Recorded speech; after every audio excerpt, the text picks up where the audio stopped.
reciclando en vez de incinerando, podríamos estar al borde de cerrar 3 centrales térmicas de carbón de importación, como puede ser la de Carboneras, Los Barrios y la más conocida de Pasaia en Guipúzcoa, que sigue siendo un foco de contaminación importante, sobre todo para la zona de Rentería, Pasajes, Alza, Oyarzún, Lezo, etcétera, etcétera. Bien, ¿cuánto nos va a costar? Son tablas recogidas en el Plan Integral de Gestión de Residuos Urbanos de la Mancomunidad de San Marcos. Bueno, va a haber, esta tabla la verdad es que se ha quedado bastante antigua. La realidad es que la incineradora nos va a costar al erario público 32.000 millones de pesetas de inversión. Todos esos millones de pesetas van a tener que ser pagadas los propios ciudadanos a hacer frente a este pago. Sin embargo, en Álava, que han desestimado el método de la incineración y apuestan por la biometanización, como lógicamente es mucho más sostenible y es un medio mucho más ecológico, la Unión Europea corre con la mitad de la inversión, que es posiblemente la mitad de los 32.000. O sea, la planta costaría la mitad que eso y encima una de sus mitades estaría pagada por la Unión Europea. La Unión Europea, que no es tonta, lógicamente no da ni un duro para la fabricación de una nueva incineradora. Pero, claro, hay que mantener este monstruo. Bueno, eso es lo que nos va a costar al año a los ciudadanos. 1.630 millones. Seríamos muy ruines también si no dijéramos que, lógicamente, existe una parte de generación de energía eléctrica que va a quitar parte de ese gasto, va a mejorar, digamos.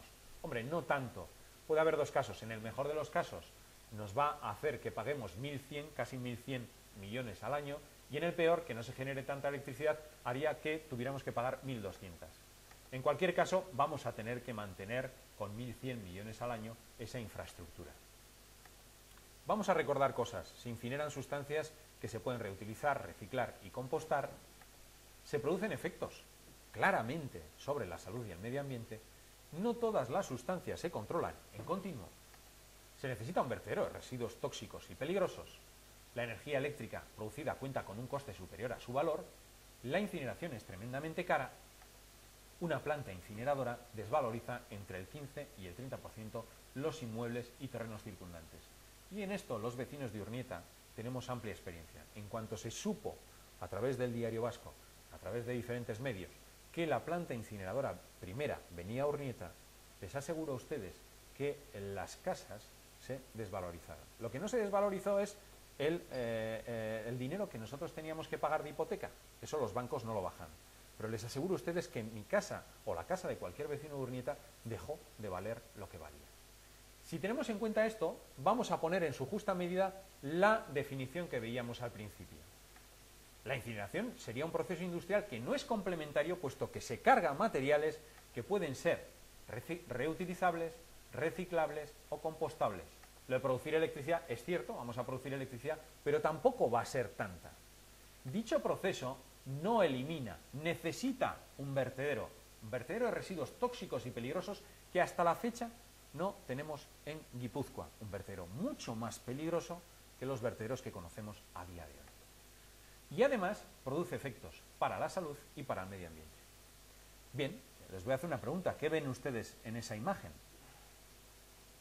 Parece una fábrica. Es una incineradora. Es una incineradora que un buen día decidió suicidarse, quemarse a lo bonzo. Sí, tomó fuego. Nuestros políticos, nuestros cargos técnicos les dirán por activa y por pasiva que no hay ningún problema.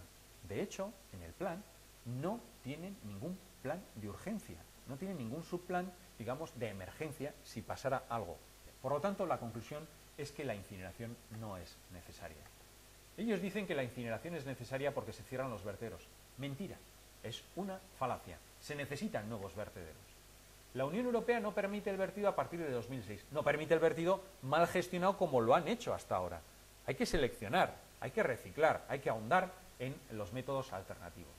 Las sustancias se controlan en continuo. Bueno, las más peligrosas no se controlan en continuo.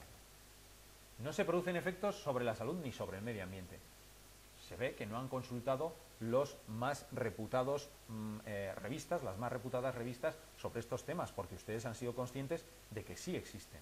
Si se aplicaran los mismos controles a las demás empresas de Guipúzcoa, estas se cerrarían. Esto que lo diga un político, cuando menos a mí me preocupa. Eso quiere decir que no hay controles sobre el resto de empresas contaminantes. Se lo están diciendo claramente. El debate social ya se ha dado. ¿Les han preguntado a algunos de ustedes si quieren la incineración? ¿Ha habido algún plebiscito? No hay otras alternativas, solo se puede incinerar. Bien, el diputado de Desarrollo Insostenible, Luis Mario Yarvide, afirma que o vertedero o incineración. No, perdone usted, la incineración va a necesitar vertederos. Pero es que nuestros hermanos alaveses han optado por la biometanización. ¿Cómo que no hay alternativas? Una. Nuestros hermanos navarros han optado por el compost. Dos. Y van a ver ustedes a continuación más alternativas. Es una solución complementaria al reciclaje y compostaje. O reciclaje o incineración. Ambas a la vez no se puede, porque se necesitan eso que se quiere o que se dice que se quiere reciclar para quemar la materia orgánica. Se instalará una planta de última generación. Hasta ahí podíamos llegar. Es que si fuera de primera generación, vamos, realmente habría que meter a nuestros políticos y a nuestros cargos técnicos en la cárcel directamente, puesto que están considerados, eso se consideraría como un verdadero atentado a la salud pública. Contamina más el tráfico rodado. Esto que lo diga la Diputación es fantástico. La incineradora es un sumidero de dioxinas. Creo que se lo he explicado. Que no les engañen. Infórmense.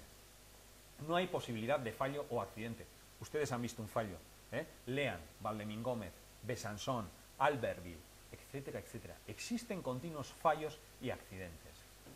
El plan es una propuesta de 40% de reciclaje, compostaje y reutilización y 60% de incineración y 0% de mentira. O sea, esas tres cifras son absolutamente falsas. Estamos en un 17% de reciclaje. Estamos a la cola no solo de Europa, sino del Estado español. ¿Qué hacer? Bueno, hay alternativas. Hay muchas alternativas. Es fundamental lo que se viene llamando la voluntad política. Les aseguro que la educación y sensibilización que va a hacer la Diputación de Guipúzcoa va a ser para vender la incineradora, pero no para ahondar en el reciclaje, en la recogida selectiva. Por ejemplo, en Vitoria existe un centro, el CEA, el Centro de Estudios Ambientales, que lleva dando más de 5 años cursillos a la población de Vitoria precisamente en estos campos. Qué curioso que ellos no opten por la incineración, van a optar por la biometanización y nosotros sí, que no hemos tenido esos cursillos. Obligar a los fabricantes a la reducción en origen es básico. Para comer un caramelo uno tiene que quitar 2 papeles, 3 plásticos, un celofán, una caja, etcétera, etcétera. Existe una cosa que se llama responsabilidad del fabricante y que está en Alemania, en Gran Bretaña, etcétera, etcétera, y que ha logrado bajar la basura a la mitad y que supone que aquel fabricante que genera en origen una basura tiene que correr con los gastos de su reciclaje. Y por supuesto experiencias perfectamente contrastadas que en este territorio no se están haciendo: compost, biometanización, gasificación, ecoparques. Vamos a ver cada una de ellas. Bueno, lo primero que hay que definir es qué es basura. La basura, con todo mezclado, realmente es basura, pero si seleccionamos bien, se habla de un residuo que puede ser susceptible de ser utilizado. Existen 2 grandes problemas en nuestras basuras: que no seleccionamos bien, tampoco nos han enseñado, y que existe una gran cantidad de materia orgánica que ensucia el resto. Si tuviéramos un quinto contenedor, como en un montón de ciudades del Estado, podríamos depositar nuestra materia orgánica en ese contenedor y no tendríamos problemas de que contaminara el resto, y el resto podría ser reciclado. Lo ideal sería que de la industria los materiales fueran al comercio, del comercio a los hogares, de los hogares, por selección, volviera a la industria y no al vertedero o la incineradora. En el comercio también podría haber una selección, igual que en la industria. En este caso, ese residuo sería una materia prima elaborada y no una basura, con lo cual se podrían reducir las necesidades de materia prima, las necesidades de energía y se reduciría la contaminación resultante de dicha transformación. Esto no es una entelequia, esto es algo sabido y es algo que existe en determinados lugares, muchos. Para reducir no hay más que identificar elementos no reciclables ni reutilizables, promover iniciativas que los eliminen, van a ver ustedes experiencias ahora, normas municipales, leyes, pagar por peso generado, vuelvo a reiterarme en esto, recogida puerta a puerta de basuras. La recogida puerta a puerta de las basuras es una realidad, por ejemplo, en la Mancomunidad de Barcelona, donde han reducido las incineradoras, tenían 3 a una sola, y solo va a quemar el 30%.